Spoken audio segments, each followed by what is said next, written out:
What we know about CD19 CAR T-cell therapy for lymphoma is that there are many characteristics of the CAR T-cells themselves that may influence how a patient gets either into a durable remission or has toxicity, such as cytokine release syndrome or a neurologic toxicity after CAR T-cell therapy.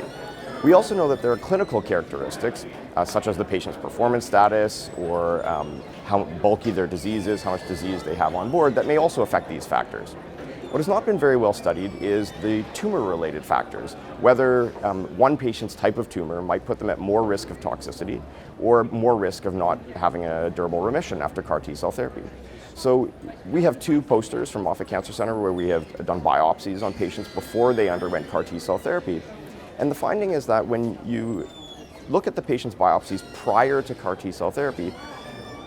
there are things that you can find in what's called the tumor microenvironment that may predict whether a person will have more toxicity afterwards or whether they will have a better chance of getting into a durable remission with this therapy.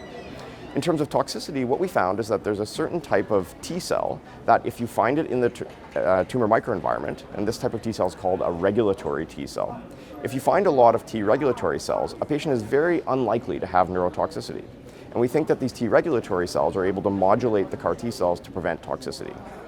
And when we knocked out T regulatory cells from a mouse model of CAR T cells, we found that the patients died of the mice died of a CAR T cell related cytokine release syndrome. So when we knocked out the